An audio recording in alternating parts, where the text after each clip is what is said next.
아멘. 요한복음 15장 5절로 8절까지의 말씀입니다. 요한복음 15장 5절로 8절.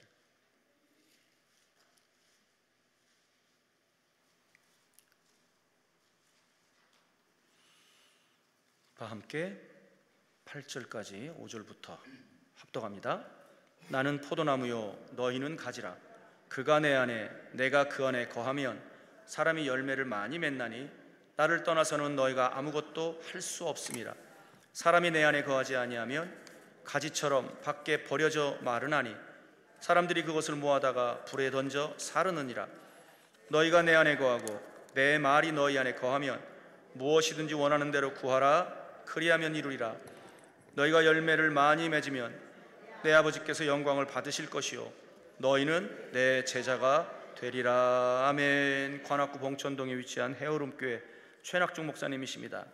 오늘 본문을 중심으로 그리스도 안에 있는 자는 이라는 제목으로 말씀을 증거하실 때 은혜의 시간 되시기 주의 이름으로 축원합니다. 우리 하나님께 영광의 박수 올려드립니다. 할렐루야. 귀한 연보를 드리신 분들이 계셔서 하나님께 보고하고 축복기도한 이후에 말씀 전합니다. 이재호 장로님, 이순자 권사님께서 마음의 소원을 쓰시네요.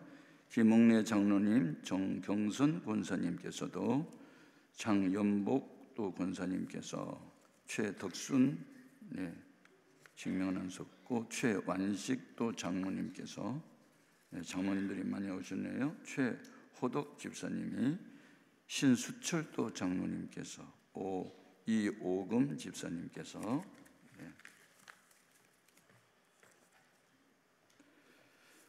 우리 같이 기도하십시다. 살아계신 하나님, 믿음으로 귀한 연보를 바치면서 어떤 분들은 마음의 소원을 썼습니다.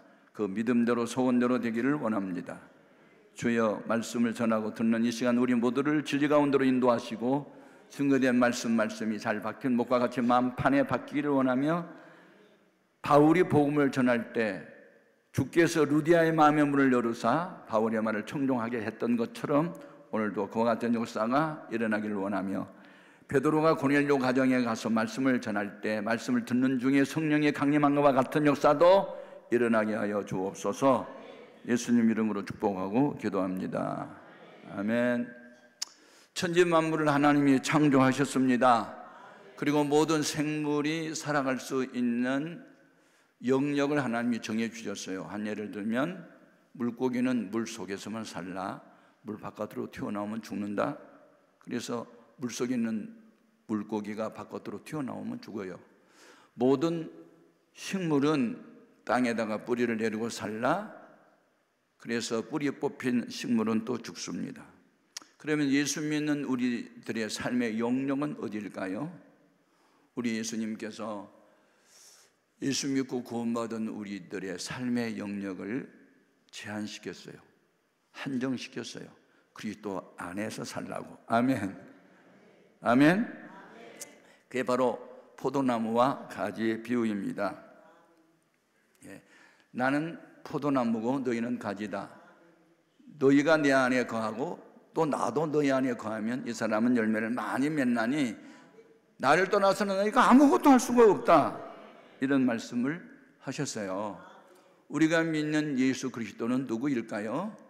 예수는 인명이에요. 사람 이름. 그 뜻은 자기 백성을 저희 죄에서 구원할 자. 이렇게 마태복음 1장 21절에는 예수님의 이름의 뜻을 밝혔지만 예수는 사람 이름이고, 크리스토스는 헬라 말인데 히브리 말의 메시아나 또 헬라 말의 크리스토스, 그리스도는 기름 부음을 받은 자라는 뜻으로, 기름을 부었다는 것은 하나님이 성직자로 세웠다는 뜻인데, 구약 성경에는 제사장을 세울 때 머리에 기름을 부었고, 선지자를 세울 때도 머리에 기름을 부었고, 왕을 세울 때도 머리에 기름을 부었어요. 그런데 예수님은 한 몸을 가지고 이 세 가지 직분을 동시에 감당하는 분이라 해서 유일하게 유사일에 오직 only one, 예수님만이 크리스토스라는 이름이 붙여져요. 아멘. 그분은 메시아고 그리스도세요. 그분은 혼자서 세 가지 직능을 감당하신 분이에요. 우리 죄 문제를 해결하셨죠. 하나님이 대신하여 복음을 전하지요. 그리고 예수를 구주로 영접하는 사람에게 영원한 평강의 왕으로 지배하고 다스려 주세요. 아멘. 그러니까 예수님 외에는 구원자가 없어요. 그렇다면 우리가 그리스도 예수 안에 있는 자라는 확증이 있어야 되는데, 제가 오늘 세 가지만 말씀드릴게요. 내가 그리스도 안에 있고 그리스도께서 내 안에 계시다. 어떻게 확증할 수 있냐면, 첫 번째는 주님의 평강이 그 사람의 마음을 지배하고 다스리는 것을 보면 그리스도께서 그 안에 계신 거예요. 여러분, 예수를 믿는 사람들에게 있어서 구원의 확증이 본인만 알 수 있는데 그것이 평안이고 기쁨이에요. 예수 날 사랑한다고 하면 마귀가 놀라서 막 도망가겠네. 주 예수 이렇게 사랑하니 우리는 어떻게 보답할까. 막 이렇게 예수님이 주는 평안과 기쁨이 내 마음을 지배하는 게, 이게 구원받은 확실한 증거예요.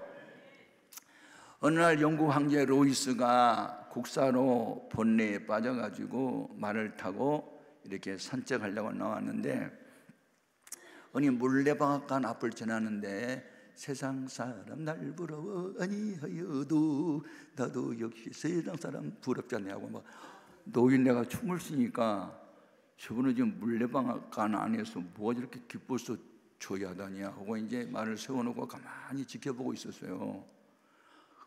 하도 흥겨운 막 노래를 부르고 춤을 추고 혼자 있으니까, 아니 노인 양반 뭐가 그렇게 좋아요? 그러니까 예수님이 날 사랑한대요. 그러면서 기뻐하는. 자기는 한 나라의 황제인데도 범면에 빠져가지고 지금 말을 타고 산책 중인데, 이 노인네가 너무 좋아하는 거예요. 그러니까 노인이 물었어요. 당신 누구요? 그러니 뭐 거짓말도 못하고 나 이런 사람인데 하여튼 떠나고 난 뒤에 가만히 생각하니까 너무, 아니 황제도 본래에 쌓여 있는데 나는 너무 좋잖아. 그래서 2절을 지었대요. 세상 사람 날 부러워하니 하여도 영국 황제 로이스가 날 부러워해. 그러면서 기뻤대요. 이게 뭐냐면 예수 믿고 구원받은 확증이에요. 여러분, 이렇게 기는 놈 위에 뭐 뛰는 놈이 있고, 뛰는 놈 위에 나는 놈이 있고, 나는 놈 위에 붙은 놈이 있다고. 붙은 놈 위에 또 한 사람이 있대. 즐기는 놈이 있대요. 그러니까 이 즐기는 놈은 아무도 못 이긴대요. 공부도요, 뭐 즐기는 학생이요 항상 머리 되고, 운동도요 즐기는 사람이 챔피언 되고요, 뭐든지 즐겨야 돼요. 목회도요 즐겨야 돼요. 저는 목회를 즐겼어요. 그리고 첫 번째 예배당 건축할 때 전세 살던 게 이제 건축비가 모자라서 다 함께 받쳐버리고 오갈 데가 없으니까 이제 그 새로 지은 예배당 지하실로 들어갔어요. 12월 27일 날, 그러니까 성탄절 지나고. 그런데 이제 돈이 없어가지고 유리를 못 달고 수출력불로 이제 창을 막아놓고 그 안에 5 식구가 들어가서 사는데, 이게 시멘트 공사하는 게 덜 말라가지고 시멘트 독이 오른 거예요. 그래가지고 막 몸이 땡땡 붓고 구토하고. 그런데 마침 우리 김동환이라는 집사님이 새까만 비닐봉지에다가 이렇게 감귤 뭐 한 2,000원어치 사가지고 오다 가다가 들렸는데, 우리 5씨가 다 몸이 땡땡 붓고 구토하고 누워 있으니까 놀래가지고. 그러면서 이제 그 원인을 알게 됐잖아요. 이 시멘트 독이 올라가지고 밀폐된 공간에서. 그래서 막 울더라고요. 목사님 예배당 건축 중에 돌아가시면 안 되는데 이러다가 전 가족 죽겠네. 그러면서 아무 말도 안 하고 가시더라고요. 그러더니 자기 집을 팔아버렸어요. 그리고 헌금을 바치고 남의 집에 사골세로 들어가더라고요. 근데 이게 뭐 예배당 지내는 게 목사야 이 생에 재물이 되지만 집사까지도 이렇게 해야 되나. 그래서 내가 마음에 이제 좀 빚을 진 것 같아서, 이 김동환 집사님 하는 축복해 달라고. 목사야 뭐 예배당 건축할 때 당연하게 뭐 전세 다 갖다 바치고 지하실로 들어가면 당연한데, 이분이 자기 집을 팔아가지고 사골세로 들어가는 게 이게 말이 됩니까? 그런데 이제 그분은 방앗간을 냈던 분인데 그 딸이 서울 여상을 다녔어요. 그러니까 이제 뭐 가난하고 뭐 어렵고 하니까 여상 나와가지고 곧바로 이제 취직하려고 했는데 하나님이 지혜를 주셔가지고 연대에 장학생으로 들어간 거예요. 그러니까 여상 나온 사람이 일반 대학에 들어가기가 쉽지 않은데 들어간 거예요. 그러면서 결국 우리 교회에 이제 장로 투표에 제1인자가 되기도 했는데요. 하나님은요 이렇게 그냥 즐거움으로 막 하는 사람을 못 이깁니다. 아멘. 그러니까 여러분이 주 안에서 늘 즐거워할 수 있기를 바라요. 뭐든지 그냥 기도도 즐기고 찬송도 즐기고 예배도 즐기고 연보도 즐기고 막 하여튼 뭐든지 즐기는 사람은요 주님이 이기게 하십니다. 예. 우리 예수님이 십자가 지기 위해서 이제 감람산으로 나가실 때 찬송 부르고 갔잖아요. 찬미하며 그 길을 가셨어요. 이제 야고보서 5장 14절 이하를 보면 너희 중에 즐거워하는 자가 있느냐 저는 찬송할 거라고 했거든요. 뭐가 그렇게 즐거워요? 그러니까 예수님은 항상 즐겼어요. 우리도 주 안에서 늘 즐겁게 신앙생활 해야 될 줄로 믿습니다. 사도들을 보면요 다시는 예수의 이름을 전하지도 말고 증거하지도 말라, 그리고 막 매로 때리고 막 엄포 놓고 한 번만 더 죽여버린다는 이런 식으로 말할 때 사도들은 예수의 이름으로 능력당함을 기뻐하면서 공의 앞을 떠났다는데, 아멘. 이 기뻐하는 사람을 못 이기는 겁니다. 여러분 기왕의 신앙생활 할 바에는, 기왕의 십자가 질 바에는 즐거움으로 지세요. 억지로 불평 원망하면서 하지 말고 막 즐기면서 하세요. 예. 즐겨. 그래서 하나님 나라는 여기 있다 저기 있다도 아니고 너희 마음속에서부터 시작되는 것이라고 했고, 하나님 나라는 오직 성령 안에서 의와 평강과 희락이라 했으니 우리 마음이 희락이 한문이잖아요. 기쁠히 즐거울라. 성령 안에서 기뻐하고 즐거워하는 게 천국이에요. 그래가지고 베드로 같은 경우는 헤로드 왕이 잡아서 감옥에 가다 놨잖아요. 지금 6월절이 지나고 나면 공개 처형시키려고 야고보를 공개 처형시켰더니 유대인들이 너무 좋아하는 걸 보고, 원래 정치인들은 국민들의 인기가 있어야 되잖아요. 지지도가 높아야 되니까.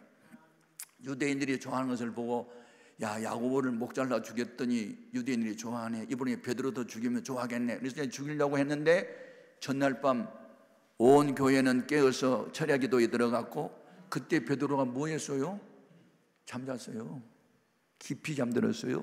천사가 옆구리를 발로 찰 때까지 잤어요. 시편 127편 2절에 보면 하나님은 사랑하는 자에게 잠을 주신대요. 그래서 마음이 기쁘고 즐거울 때 어떤 일이 벌어져요? 요즘에 심리과학이 발달하고 인체과학이 많이 발달한 시대에 우리 살고 있잖아요. 과학이라는 게 뭐냐면 하나님이 이미 만들어 놓은 원리나 원칙, 물질들을 찾아내는 작업이에요. 아멘. 근데 이제 사람이 요새 심리과학이 많이 발달했잖아요.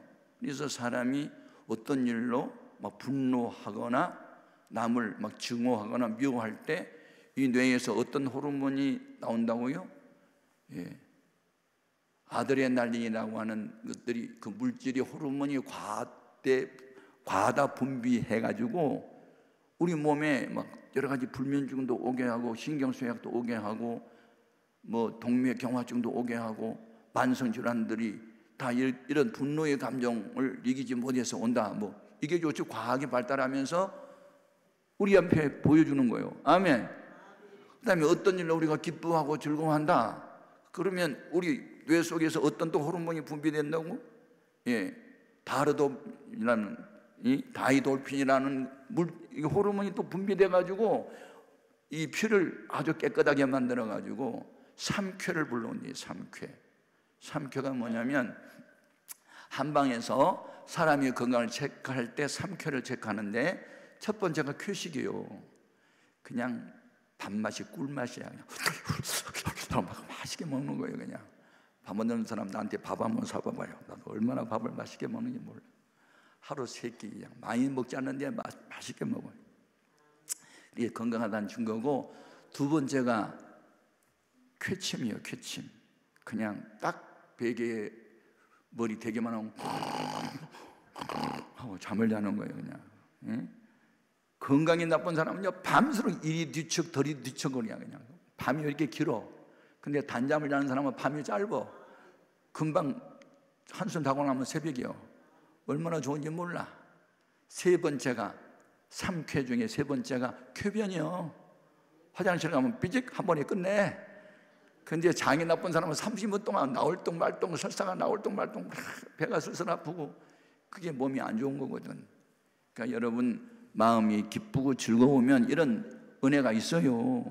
요새 이제 인체과학이 발달하면서 심리과학이 발달하면서 이런 거 증거하잖아요. 그런데 이 다의 돌핀에 4,000배 이상의 물질이 있다. 그게 뭐냐면 진리를 깨달았을 때, 성령 충만 받았을 때, 회개하고 울 때, 이럴 때는 다이돌핀이라는 이 호르몬이 뇌에서 분비되는데 이게 암을 막 녹아내려 버린다. 아멘. 그래서 성령에 불받고 기뻐하면서 암병 고침받은 사람이 그리스도 생기는 거 아니에요. 그러니까 과학이 발달할수록 성경이 진리네, 이걸 깨닫게 하는 거예요. 그래서 과학이 발달할수록 더 좋은 거예요. 그래서 그 정근보라고 하는 분이 원래 우주과학자십니다. 그분이 24살 때 박사학위 받고 교수 됐던 분이에요. 우리나라 과학기술처 장관했던 분이잖아요. 그분이 자서전 쓴 거 보셨어요? 나는 위대한 과학자가 되기보다는 신실한 크리스찬이 되겠다. 그게 자서전인데 그게 베스트셀러 됐잖아요. 예? 자기 아들이 암병으로 죽어가는 것을 보고 인간의 한계 상황을 깨달으면서 기도했던 사람. 그래서 위대한 과학자가 되기보다는 신실한 크리스찬이 되겠다라고 자서전을 썼던 거 아닙니까? 그러니까 믿음이 좋은 사람일수록, 지성일수록, 공부 깨나 많이 한 사람일수록, 박사일수록 하나님의 은혜를 체험한 사람은 그것이 결국은 하나님을 찬양하는 도구가 되는 거예요. 여러분 주 안에서 기뻐하고 즐거워할 수 있기를 바라요. 사도 바울은 고린도후서 4장 16절에서 이런 말씀을 했어요. 그러므로 우리가 낙심하지 아니하노니 우리의 겉사람은 낡아지나 우리의 속사람은 날로 새로워지도다.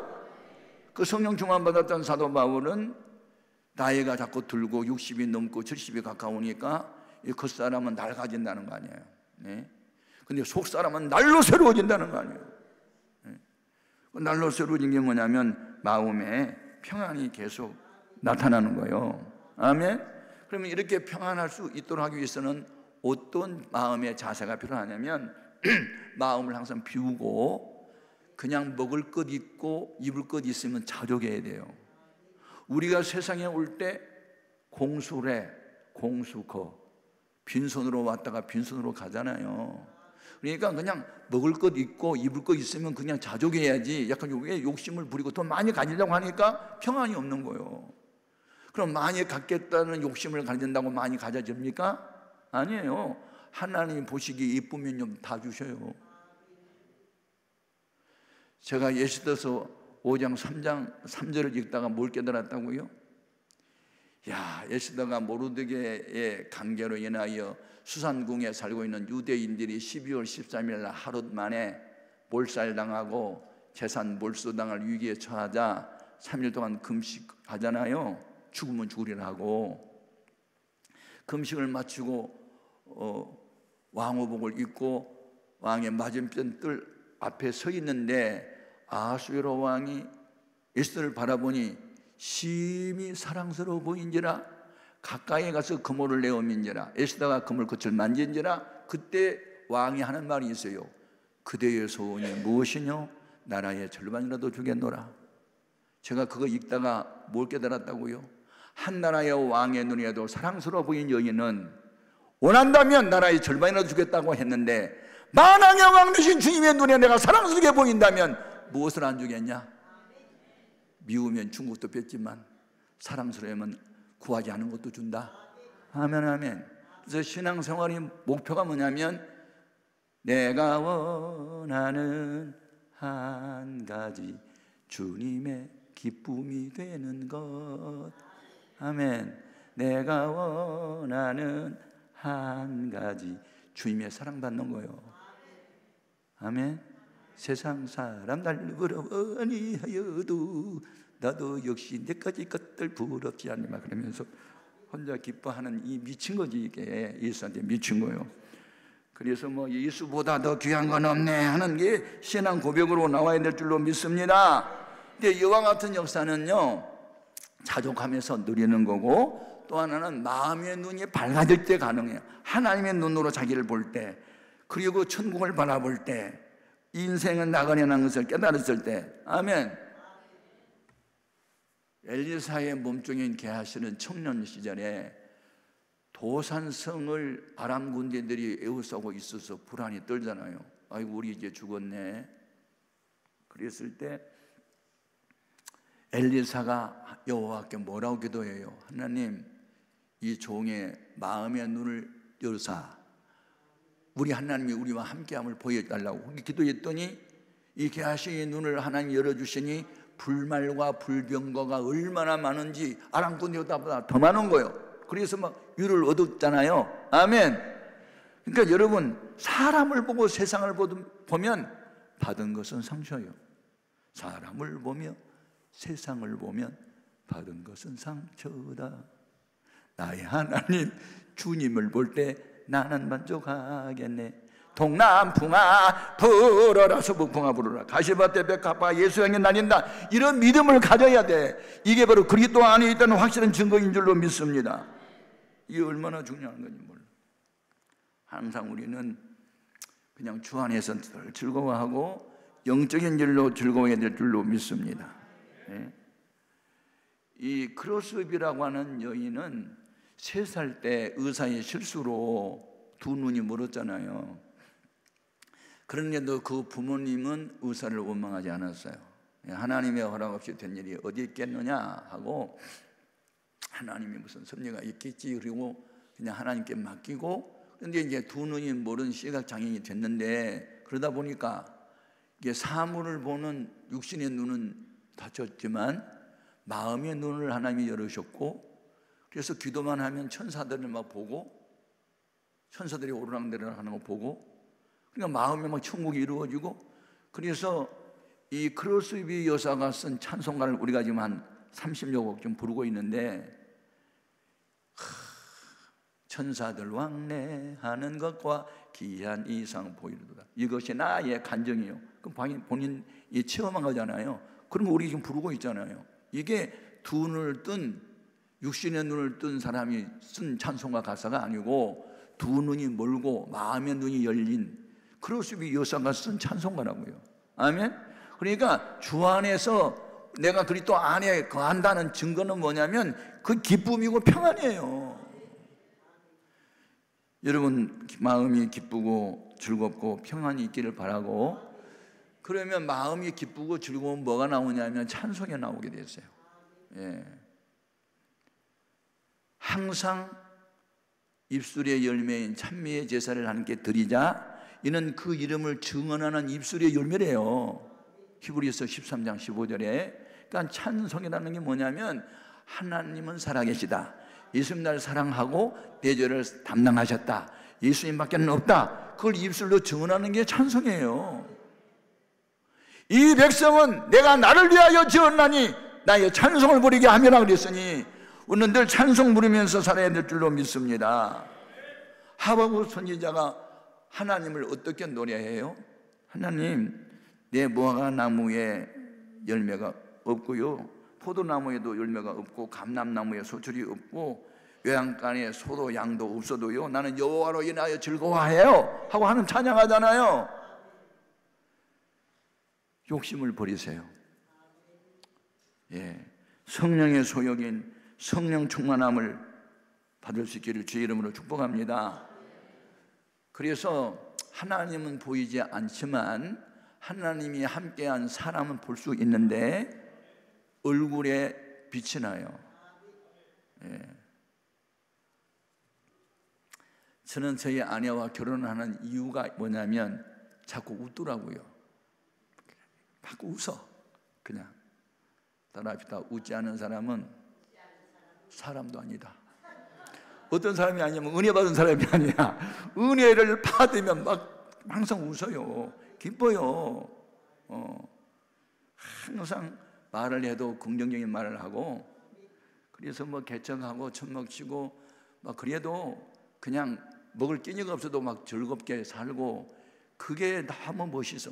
그러니까 그렇게 즐기다 보니까 하나님이 정말로 즐거운 일이 생기게 만들고 복을 주신 거예요. 아멘. 잠언서 17장 22절에 보면 마음의 즐거움은 양약이라도, 양약이 뭐예요? 만병통치약이요. 아멘. 마음의 즐거움은 양약이라도 마음의 근심은 뼈를 마르게 한다잖아요. 골수가 줄어들고, 그러면 피를 만드는 공장이 골수잖아요. 뼈 속에 있는 골수. 근데 골수가 상했다, 그럼 피가, 그게 백혈병이 뭐예요? 피를 만드는 공장에 문제가 생기니까. 그래서 백혈병 걸리면 많이 죽는단 말이에요.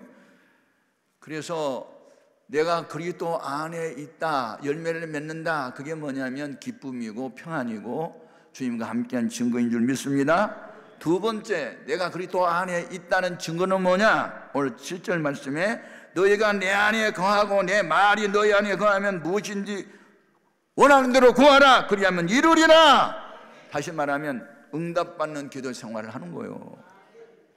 죽은 씨는 불러도 대답이 없지만 살아계신 하나님은 우리가 부르짖고 간구하면 반드시 응답해 주시는 줄로 믿습니다. 복음서에 공통점이 하나 있어요. 그건 뭐냐면 믿음으로 기도를 하면 주님 반드시 응답하셨다, 그걸 우리에게 증거하고 있고, 그런 과거에 있었던 일은 지금도 있다, 그걸 우리가 믿는 거예요.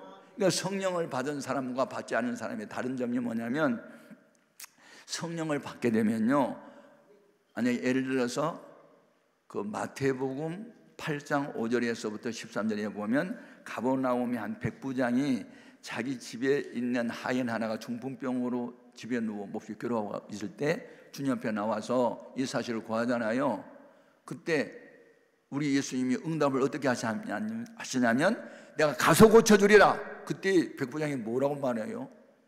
주님 말씀으로만 하시옵소서. 그러면 내 하인이 낫게 싸움나이다.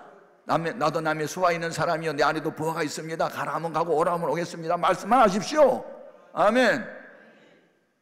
이야, 주님이 가서 고쳐준다고 해도 오지 말라고, 수고롭게 오지 말고 말씀만 하면 된다고. 이 참, 우리 예수님께서 내 믿음이 너를 구원하였다, 내 믿음대로 되라 하시니 그 즉시로 하인이 나가버리는 거예요. 예? 그 흉악한 귀신 들렸던 딸을 위해서 어머니가 나와가지고 간구할 때 주님이 3번이나 시험하잖아요. 첫 번째 시험은 한 말씀도 대답지 아니하는 게 첫 번째 시험이었고, 두 번째 시험은 뭐예요? 나는 이스라엘 집에 잃어버린 양에게로 왔다. 너는 이방인이잖아. 너는 수르보링의 연인이고 헬라 사람이잖아. 나 너하고 상관없어. 그리고 또 시험하잖아요. 그렇다고 물러나요? 세 번째 시험 뭐예요? 너는 개야. 자식들에게 주려고 준비한 떡을 개들에게 던지면 마땅치 않잖아. 개 취급을 했어요. 그때 뭐라고 대답해요? 올소이다마는 개들도 제 주인의 상에서 떨어지는 부스러기는 먹나이다. 그리고 물러서지 않잖아요. 이거는 never give up, 절대로 포기하지 않는 거예요. 아멘. 그래서 기도 응답을 받아요. 우리 예수님이 흉악한 귀신 들린 딸 얼굴 본 일도 없고 안수도 안 했는데 어머니의 믿음이 워낙 컸기 때문에 어머니 믿음만 보시고 가라! 내 믿음이 그도다! 내 손으로 될지어다! 그 즉석에서 고침을 받잖아요. 오늘 우리는 믿음이 문제지. 믿음이 있는 것 같은데 믿음이 없고, 믿음이 작으면 3가지가 그 마음속에 있어요. 의심, 염려, 두려움. 요 3가지를 쫓아내버려야 돼. 따라합시다. 내 속에 있는 염려야, 내 속에 있는 의심아, 내 속에 있는 무서움아, 예수의 이름으로 명한다. 떠나가라! 아멘. 그래서 이 기도 응답을 방해하는 요 의심과 염려와 무서움, 이런 것들을 예수의 이름으로 다 쫓아내버리고, 믿음의 기도는 뭐냐면 너희가 내 안에 거하고 내 말이 너희 안에 거하면 무엇인지 원하는 대로 구하라, 그리하면 이루리라고 했잖아요. 말씀에 의지한 기도. 저는 목회하면서 간증이 너무 많습니다. 하나님의 살아계심을 체험한 게 너무 많은데, 한 교인이 100명 정도 모였을 때, 아직 우리가 남의 집에 2층 60평에 지금 있을 때인데, 102번지 달동네 무허가 판자촌에서 나오는 조한혜라는 집사님이 얼굴이 너무 초췌해 보여서 저 교회에서 예배 후에 주일 낮에 인사하다가 왜 얼굴이 그렇게 많이 상해 보이는데 무슨 일이 있어요? 그랬더니 죽겠어요, 못 살겠어요 그러더라고요. 그래서 잠깐만 남으시라고 끝나고 난 뒤에 상담을 했는데 보니까 정말 기가 막히대요. 자기 남편이 세브란스 병원에 입원한 지 40일 동안 입원을 했는데 원래 간암으로 이제 입원을 했대요. 간암. 근데 나중에 이제 고침을 받는 게 아니라 이게 합병증이 와가지고 이제 복수 차는 병. 그러니까 배에 물이 차가지고 이렇게 붓고 뭐 여러 가지 합병증이 이제 와가지고 앞으로 한 달 이상 못 넘기겠다는 의사의 판결을 받았대요. 그런데 하루에 그 병원 입원비가 너무 많이 나가고 빚도 많이 졌는데 미치겠대 자기. 그래서 아픈 사람도 아픈 사람이지만 집안 자기 5 식구가 다 죽을 지경이라고 그러면서 이제 한숨을 쉬더라고요. 그래서 내가 무슨 말을 했냐면, 믿음의 기도는 병들을 구원한다고 야고보서 5장 15절에 기록되어 있으니까 믿음으로 기도를 해야죠. 그랬더니 어떻게 하는 게 믿음의 기도인데요? 그리고 또 나한테 이제 반항으로 막 물어와서, 아니 상황이 특별 상황이니까 특별 기도를 해야죠. 그랬더니 특별 기도가 뭐예요? 그래서 금식 기도를 하든지 철야 기도 하든지 그게 특별 기도라고 그랬더니, 그럼 며칠만 하면 돼요? 또 물어요. 그래서 내가 어떻게 하냐? 하나님께 물어봐라. 그리고 이제 보냈더니, 그때는 이런 휴대폰이 없는 시대예요. 그러니까 우리 집에 있는 전화에 이제 집사님이 전화 와가지고, 사모님, 목사님이 나더러 특별기도 하라고 해서 내일부터 3일 동안 금식기도 들어가거든요. 혼자 하려고 하니까 너무 힘들 것 같아. 사모님 같이 하자. 그러는 거예요. 교회 한번 개척해봐. 그러면 꼭 그런 일이 생겨. 그냥 금식은 지가 해야 되는데 꼭 사모님 끌고 들어가지고 같이 하자. 그러니까 우리 사람이 이제 너무 황당하니까, 아이고 나 각지 여러 가지 스케줄도 있고 3일 동안 못 하고 안타까운 일이니까 하루에 한 끼씩, 아침에 한 끼씩 내가 참여를 할게요. 실망하지 말고 기도하세요. 그리고 이제 전화 끊더라고요. 제가 이제 들어보니까. 근데 이제 월요일 날 제가 새벽기도 마치고 집에 갔더니, 아니 자기 밥은 먹고 내 밥만 상에다 올려놔서, 여보 식사 안 하니까 어제 조집사님하고 약속했대요. 그래서 아침 한 끼씩 금식해야 되는데, 근데 내가 혼자 처먹을 수가 없더라고. 나도 착한 사람인데 아내는 굶고 있는데 나 혼자 먹을 수가 없어서 나도 안 먹을래. 그리고 나는 이게 금식이 아니고 금식이야. 그냥 금식하고 하루 이제 3끼 금식을 하고, 우리 사람은 금식을 한 끼씩 하고, 조집사는 3일 금식을 했는데, 뭐 아파서 죽어가는 사람은 죽더라도 또 살아있는 사람 위로를 하기 위해서 제가 신방을 갔잖아요. 아픈 사람 이제 옆에 누워 있는데 신방을 갔더니,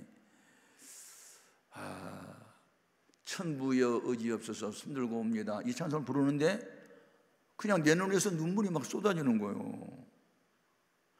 주 나를 박대하시면, 그 찬송가 가사가 주 저를 외면하시면 막 그렇게 바꿔지면서, 주님이 저 사람 외면하면 저 사람 지금 지옥 가잖아요.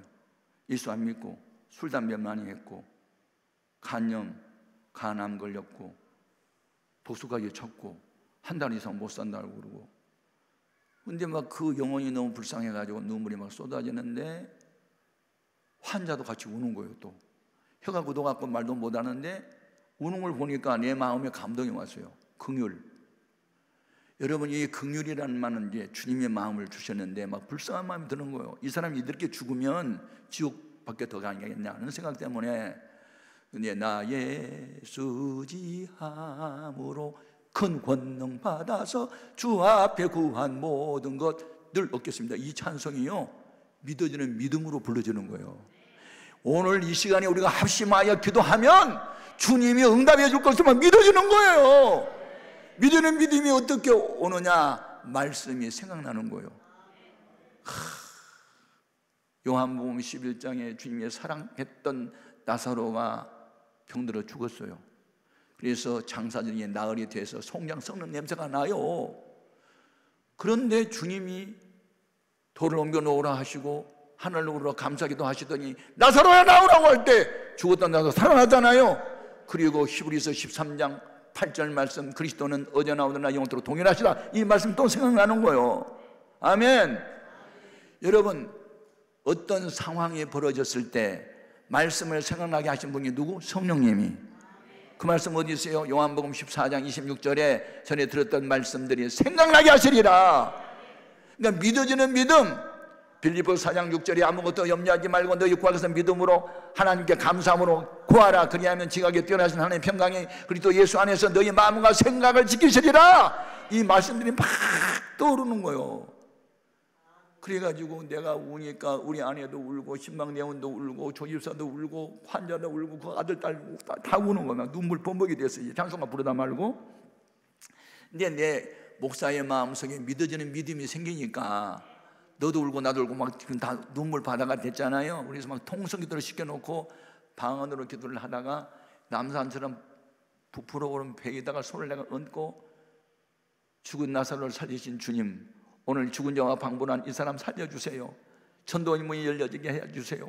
하나님 살아계심을 경험하게 해달라고 얼마나 내가 목을 놓아 후루짓고 간구했는지 온몸이 막 땀이 젖어버렸어요. 예수님의 이름으로 기도합니다 하고 기도를 마치고 나니까 마음이 그렇게 후련하고 그냥 편안할 수가 없어요. 뭐 환자는 계속 울고 있고. 그리고 이제 신방을 마치고 돌아왔잖아요. 그날이 목요일이에요. 목요일 날 이제 월화수 금식 끝나고 이제 목요일 날 제가 유료 예배 들으러 갔는데, 그 다음 날 조집사가 이제 주일 낮에 예배를 드리러 왔는데 보니까 얼굴이 해처럼 밝아졌어요. 그래서 이제 신방하는 거 잊어버리고 조집사님 무슨 일이 생겼다니까, 목사님 우리 집에 기적이 일어났대. 그래서 무슨 기적이냐니까, 목사님이 신방 마치고 돌아간 이후에 저희 남편이 혀가 굳어서 말은 못하는데 막 순영을 하는데 옷을 빨리 벗겨라, 그리고 무슨 그릇을 밑에 갖다 대라 그래서 갖다 댔더니 그때부터 썩는 냄새나는 오줌을 넣기 시작하는데, 목요일날 오후부터 금요일날 토요일날 3일을 쌌대. 싸고 나니까 눈을 떴고 이 배가 다 들어가 버렸대. 냄새가 안 난대. 얼마나 내가 기쁘든지 신방 오란 말도 안 했는데 그날 내가 오후에 바로 가봤지. 갔더니 문을 여는 순간에 이 환자가 나를 보더니 목사님하고 말을 하면서 울어버리더라고요. 저도 아무 말 하지 않고 그냥 울었어요. 하나님이 고쳐준 거예요. 한 달밖에 못 산다는 이 사람 지금 고쳐준 거예요. 이 한 사건을 통해서 바로 그 옆에 살고 있는 이 옥자씨, 뒤에 살고는 김재순씨, 옆에 있는 함영자씨, 구멍가게 하는 아줌마, 세 가정이 다 교회 나와 그래서 교회가 부흥되기 시작한 거예요. 그때부터 무슨 소문이 났느냐, 해오름교회 가면 암병 고친다고 다 소문이 났어. 근데 다 안 고쳐줬어. 그냥 몇 사람만 고쳐줬어. 아무튼 하나님이 그렇게 또 역사해서 교회가 부흥되게 만드시더라고. 여러분, 기도 응답을 받아야 우리가 그리스도 안에 있다는 확실한 증거가 되는 거예요. 이게 열매예요, 열매. 아멘. 그냥 여러분이 이 추운 겨울에 이 기도를 뭐하러 오셨냐고요. 제가 5층에 강사방에서 창문을 열고 가만히 바라봤어요. 한 50대 차량이 막 이렇게 계속 올라오고 있더라고요. 제가 바라보면서 주님, 저도 한때 금식 기도를 찾았던 목사인데 지금은 강사가 돼서 또 말씀을 전해야 되네요. 저분들 절박한 상황 때문에 왔어요. 제가 금식기도원에 다닐 때 절박한 상황 때문에 다녔거든요. 오늘 말씀 속에서 저들 다 주님 만나기를 원합니다 하고 이제 기도하는 마음으로 내려온 거예요. 여러분, 기도원이 존재할 이유는요, 이곳에 와서 기도하면, 믿음으로 기도하면 하나님 응답하시기 때문에 기도원이 필요한 거거든. 아멘. 죽어있는 신은 아무리 부르짖어도 응답을 하지 않지만 살아계신 하나님을 우리가 부르짖고 기도하면 반드시 응답해 주신 줄로 믿습니다. 그런데 여러분, 기도 응답의 조건이 하나 있어요. 그 중에 하나가 뭐냐면 지난날 지은 죄를 회개해야 돼요. 회개하지 않는 기도는 절대로 응답이 없어요. 이사야서 59장 1절 2절에 보면 여호와의 손이 짧아서 너희를 구원하지 내지 못하심이 아니고 하나님의 귀가 어두워서 듣지 못하심이 아니라 너희가 지었던 죄가 하나님과 너희 사이를 멀어지게 한다고 했잖아요. 그러니까 양심에 거리끼는 죄는 주 앞에 자백을 하고 용서를 구하고 회개를 하고 돌이키면 주님 응답해 주시는 거예요. 또 하나의 조건이 있어요. 그건 뭐냐면 하나님이 기뻐하는 일을 행하면서 무엇을 기도하면 응답해 주는 거예요. 요한 1서 3장 22절에 우리가 무엇을 구하든지 하나님 응답해 주시는 이유는 그의 앞에서 그가 기뻐하시는 일을 행하며라 그랬어요. 행하며라. 그러니까 하나님이 기뻐하는 일을 행하면서 기도 응답을 요청할 때 응답해 주는 거지. 아멘. 그러니까 하나님이 기뻐하는 게 뭐냐면 순종을 기뻐하시고 또 하나님이 기뻐하는 일들을 자꾸 우리가 해야 되는 거예요. 아멘. 여러분, 문제보다 크신 분은 하나님이시고 문제 해답이 바로 기도에서 얻어야 되는데, 우리 교회 어느 권사님 한 분이 남편은 교회를 안 나온 상태였고 중소기업을 하는데 한 1년에 60억 정도의 매출을 하는 작은 회사를 하고 있어요. 그런데 이제 남편이 나이가 70이 이제 가까워지고 외아들이 하나 있는데 이제 고대를 졸업하고 삼성이라는 큰 회사에 이제 사원으로 들어갔어요. 너 앞으로 아버지 뒤를 이어서 이 회사 맡아서 이제 사장 돼야 되는데 말단 사원부터 경험을 해봐야 사장 할 수 있어. 그러니까 해가봐. 그래서 이제 하고 있는데 때가 돼서 이제 장가를 보내려고 하는데 이게 아들이 좋아하면 색시가 싫다고 도망가 버리고 색시가 좋다고 대시를 하면 아들이 싫다고 도망가니까 이게 안 된 거예요. 3년 동안 하다 안 되니까 나 찾아왔어요. 원래 교회는 그래. 하다 안 되면 찾아와. 목사님 우리 효코 장가를 보내야 되는데 이게 잘 안 되네요. 어떻게 하면 좋아요? 근데 요한일서 3장 22절 말씀이 팍 떠오르는 거예요. 문제 해답을 얻으려면, 기도 응답을 받으려면 하나님의 기뻐하는 일을 해야 돼. 막 이 말씀이 팍 오는 거예요. 그래서 요한일서 3장 22절 찾아서 한번 읽어보실래요? 그러니까 읽어봤어요. 우리가 무엇을 구하든지 다 받게 되는 것은 그의 앞에서 그가 기뻐하는 것을 행함이라는 말씀이 나오거든요. 아이고, 그러면 하나님 기뻐하는 거 뭘 해야 되지요? 그러고 나한테 묻더라고요. 우리 교회에 봉고차가 여러 대 있는데 그 중에 하나는 하도 산지가 오래돼가지고 가다 서다를 반복합니다. 한 번 수리할 때 뭐 100만 원, 120만 원 이렇게 많이 드는데 효코 이름으로 봉고차 하나 사서 하나님께 바치고 그리고 기도하면 하나님 응답할 것 같은데요. 내가 이제 그 말을 했어요. 그랬더니 봉고차 하나 사는데 얼마인데요? 나도 모르지. 한 3천만 원 들걸? 등록비까지. 그래요? 그럼 내가 한번 해볼게요. 근데 여러분, 남편이 교회 안 나오는데 3천만 원 챙기기가 쉬운 일 아니에요. 남편이 교회 나오면 몰라도 이분이 어떻게 해가지고 3천만 원 수표를 그 다음 주에 냈어. 그때부터 걱정이 태산이야. 주님, 현금은 왔는데 색시는 어디 있어요? 이게 내 이제 기도 제목이에요. 여러분, 기도는요 그냥 솔직하게 하는 거예요. 현금은 들어왔는데 색시는 어디 있어요? 이게 문제예요. 아니, 그 기도는 지 엄마가 하든지 뭐 지가 하든지 해야 되는데 왜 내가 해야 되지 이거? 왜 현금이 들어왔기 때문에 3천만이 들어왔잖아. 그런데 색시가 없잖아 지금. 그래서 내가 이제 기도 제목 다 팽개쳐놓고 그것이 이제 기도 1순위가 됐네. 새벽에 나가면 첫 번째 기도 제목이 뭐냐면 효코 색시 만나게 해주세요. 이제 그게 기도 제목이에요. 근데 이제 한 3, 4일을 했는데 5일 금요일이 됐어요. 목사님, 기쁜 소식이 있어서 전화했어요. 뭐요? 우리 효코요 색시 생겼어요. 누구? 그러니까 저 순복음 재단에 안양에서 개척교회 하는 목사님의 아들인데, 목사님 YTN이라고 하는 그 뉴스 하는 9시 앵커 아세요? 그래서 내가 그 뉴스 자주 보는데 그 9시 보라라고 하는 색시가 있는데요, 우리 그 누가 중매했어요. 근데요 둘이 다요 한눈에 반했어요. 우리 효코도 너무너무 좋아하고요, 그 보라도요 우리 효코 너무너무 좋아해요. 목사님이 줄에 서주세요. 내가 얼마나 좋아하는지 몰라. 그래서 나도 양복 한번 해줬어. 아멘. 그리고 그 아이를 결혼시켜가지고 미국에 이제 유학을 갔다 와서 이제 아버지 회사 이제 인수해가지고 지금 잘하고 있는데, 여러분, 우리가 믿는 예수님은 문제보다 크신 분이고, 기도 응답은 하나님이 기뻐하는 일을 행하면서 할 때 응답이 오는 거거든. 그러니까 무조건 기도만 하지 말고 하나님이 기뻐하는 일이 뭔가 그 생각해 보고 하나님 기뻐하는 일을 하면서 해야 되는 거예요. 아멘. 아이고, 간증하다 보니 시간이 나가버렸네. 한 가지만 더 할게. 우리가 그리스도 안에 있다는 확실한 증거를 보여야 할 게 세 번째가 뭐냐면, 너희가 내 안에 거하면 내 참 제자가 된대. 제자는 뭐냐? 스승을 닮은 자요. 스승이 하는 일을 이어서 하는 사람이요. 아멘, 아멘. 예수님이 세상을 떠나시면서 사랑하는 제자들에게 약속하셨어요. 내가 떠나가는 것이 너희에게 유익이 될 것이고, 내가 하는 일을 너희도 할 것이며 나보다 더 큰 일도 하리니 내가 아버지께로 가매라 그랬어요. 아멘.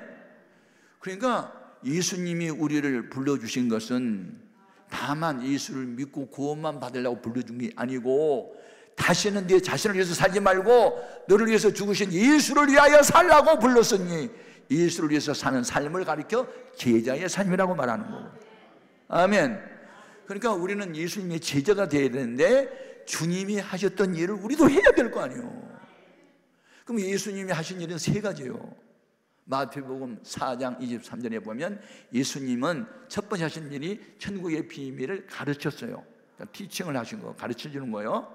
두 번째는 천국의 복음을 전파하신 거예요. 세 번째는 백성 중에 약한 자들과 병든 자를 고치셨어요. 그래서 이 티칭과 프리칭과 힐링 세 가지 일을 주님이 하셨다면, 오늘날 우리가 그리스도 안에 있다는 확실한 증거로 세 가지를 해야 되는 거예요. 그러니까 여러분의 멀리 가서 이방 사람 전도하기 전에 여러분의 가족 중 불신자, 시어머니나 친정어머니나 아니면 내 친아들이나 딸이나 조카나 손자나 손녀나 하여튼 내 가족들을 우선 전도해야 됩니다. 그리고 멀리 가서 다른 사람 가르치지 말고 내 집안에 있는 아이들부터 가르쳐야 돼요. 예수 없이 못 사는 자들로 만들어줘야 돼요. 예? 저는 불신자 가정에서 혼자 고1 때 예수 믿기 시작을 했고, 역으로 부모님을 전도했거든요. 무당종하는 어머니, 또 조상신 섬기는 아버지 전도했는데, 이제 우리 아들이 둘이고 딸이 하나인데, 이제 아들 둘은 다 목사가 됐고, 예, 딸도 믿음이 보통 좋은 게 아니에요. 그런데 이제 우리 막내 아들이 이제 아빠의 권면을 듣고 일반 대학을 졸업하고 우리 교단에 MDB 과정을 마치고 미국에 이제 유학을 가서 이제 석박사 과정을 하고 있는 중에 제가 이제 미국에 부흥회를 갔어요. 그런데 그때 우리 아들이 이제 있는 그 도시에 가서 집회를 했는데, 그때 큰 아이가 우리 이제 손녀딸이죠. 그 아이가 그때 4살 때, 할아버지가 너한테 하나 물어볼게. 할아버지 뭐든지 물어보세요. 예수님 어디 계시지? 예수님 in my heart, in my heart, 내 마음에 계셔. 누가 가르쳐주는데? 아빠가. 나는 저기 하늘나라에 계셔. 난 그럴 줄 알았거든요. 근데 자기 마음속에 있대요. 누가 가르쳐줬대? 아빠가. 그 다음에 3년 후에 이제 그 아이가 7살 때 이제 또 내가 갔어요. 이번에 좀 어려운 거 물어볼 테니까 대답해봐. 십자가가 뭐지? 십자가.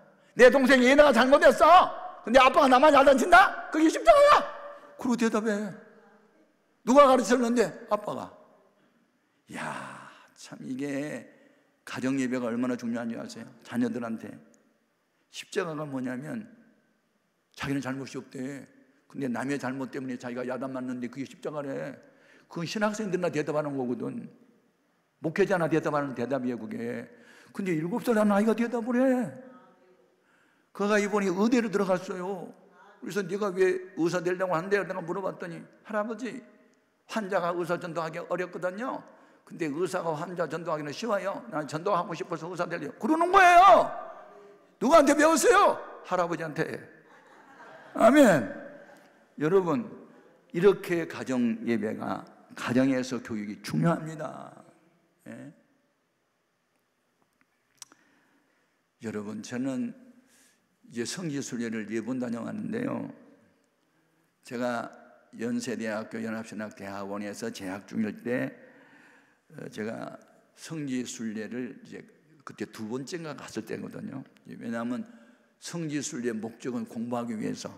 그래서 이제 3주 동안 갔는데, 첫 번째는 모세의 발자취를 따라서, 그래서 모세가 출생했던 에집트에서부터 모세가 세상을 떠났던 산해까지, 그게 이제 한 주간이고, 두 번째는 그리스도의 발자취를 따라서 해서 예수님의 탄생부터 이제 무덤에까지, 세 번째는 사도들의 발자취를 따라서 해서 이제 터키에 있는 7교회를 다 다녀왔거든요. 그런데 제가 그때 7월 31일 날 금요일 날 오전 10시쯤에 통곡의 벽에 갔어요. 그 갔는데 서양 사람인데 머리에 정통파 유대인들이 쓰고 다니는 모자를 썼고, 그 아들 유치원생 같은 아이도 모자를 썼더라고요. 근데 그때 여름이니까 왼쪽 팔뚝에다가 검정 양피 가죽을 이렇게 두르고 있더라고요. 그래서 이제 그건 처음 봤거든요, 제가요. 그래서 이제 근데 아버지가 쪽지에다가 이제 기도문을 써가지고 돌과 돌 사이에 통곡의 벽에 그다 끼워놓고 이제 붙들고 막 울면서 기도를 하니까, 애가 철이 없으니까 아빠 한번 봤다가 땅 한번 봤다가, 이제 애는 기도를 못하고 전에 아빠 기도 끝날 때까지 쳐다봤다고 이거 하고 있더라고. 그래서 나도 이제 그 한참 였다가 어디에서 오셨냐고 제가 이제 물었더니 미국에서 왔다고. 자기는 미국 시민권자이긴 하지만 혈통적으로는 유태인이래요. 그러면 이게 검정 상자가 하나 또 이마에도 들고 있고 팔뚝에다 있어서 이게 뭐냐고 그랬더니 신명기 6장 4절 이하의 말씀을 히브리어로 기록했대요. 그게 뭐냐 하니까, 이스라엘아 들으라, 오직 여호와는 홀로 하나이신 하나님이시니 너는 마음을 다하고 목숨을 다해서 뜻을 다해서 하나님 사랑하는, 뭐 그런 말씀이거든요. 그걸 기록했대요. 그러면 그 마음으로만 생각하지 뭐 손목에다 붙이고 다니니까, 당신 뭐 하는 사람이냐 그래서 내가 목사를 했더니, 목사가 그것도 모르니 그게 미간에다 붙이고 손목에 매라고 했대. 그거 써가지고 문지방에다 붙이라고 했대. 난 그거 몰랐어. 와, 내가 괜히 목사를 해가지고 혼났네. 그래가지고 이분이 그래서 그러면 그냥 오른손에다 붙이지 왜 왼손에다 붙였냐니까, 심장이 왼쪽에 가깝다는 거야. 제가 그 말 듣는 순간에 뭘 깨달았어요? 정통파 유대인이구나. 대단하다. 이런 유태인이 있기 때문에 오늘날 이스라엘은 망하지 않는구나, 그런 생각을 한 거예요. 아멘. 그러면서 우리도 예수 믿는 사람도 제2의 이스라엘 사람이다, 그런 생각을 가지면서 오늘날 정통파 유대인들은 하나님 사랑한다고는 이게 손목에다 글을 써갖고 다니는 정도로 되면서 티를 내고 보이잖아요. 만민 앞에 나는 유태인이야, 그걸 보여주고 살고 있잖아요. 오늘 우리는 그렇게 할 필요는 없지만, 그래도 아버지를 따라서 미국에서 이 유태인 정통파 유대인으로서 통곡의 벽에 와가지고 기도문을 사이에다 끼워놓고 울고 기도하는 아버지의 모습을 어린아이가 보고 뭘 배우겠냐고요. 야, 제가 아이를 교육시키기 위해서 아빠가 이 어린아이를 데리고 왔다는 이 생각 때문에, 야, 이렇게 자녀들에게 교육이 필요하구나, 그걸 내가 느낀 거예요. 여러분, 예수 믿는 우리 가정들을 믿음으로 양육시켜야 돼요. 법무부 장관을 지냈던 김순규라는 장로님이 어느 날 나더러 1월 1일 날 뭐 호텔에 와서 자기 가족 예배를 인도해 달라고 해서 갔는데 제가 놀랐습니다. 자기가 8남매인데 자기 아버님이 장로님이래요. 그래가지고 아버님이 세상에 계실 때 유언을 했는데 그 중에 하나가 형제지간에 우애 있게 지내라가 하나 있대요. 그래서 매년 1월 1일 날이면 한 집에서 모였는데 40-50명은 모일 수 있는 집이 있었는데 70-80명이 넘어가니까 그런 집이 없어가지고 지금 호텔을 빌렸대요. 근데 그날 6대가 모이더라고요. 6대가 127명이 모인 거예요. 제가 거기서 느낀 게 있어요. 아버지의 교육을 자식들이 이어받는데 그 중에 8남매가 있는데 5형제 3자매더라고요. 근데 5명이 다 장로님이었고 3자매가 다 교회 권사님이었어요. 그 자녀들이 다 이 믿음으로 살고 있고 다 사회적 지위가 높은 자리에 다 있더라고요. 그래서 제가 뭘 느꼈냐면 이렇게 가정교육이 중요하구나 를 내가 다시 한번 느낀 거예요. 아멘입니까? 여러분, 우리가 그리스도 안에 있다는 확실한 증거가 세 가지는 있어야 되는데, 첫째는 주 안에서 기뻐하는 거고, 두 번째는 기도 응답을 받는 거고, 세 번째는 예수님이 제자가 되는 거예요. 나를 통해서 예수님이 보여져야 되는 거예요. 아멘. 예수님은 안 보여도 예수님이 나를 바라봐라, 그럼 주님을 볼 수 있다. 이게 제자의 모습이거든요. 오늘 낮에 우리 기도 제목은 주님, 내가 그리스도 안에 있다는 확실한 증거를 보이면서 살 수 있도록 그런 은혜를 나에게 돌아가여 주옵소서. 다 같이 주의 이름으로 세워 부르고 통성으로 기도합니다. 주여!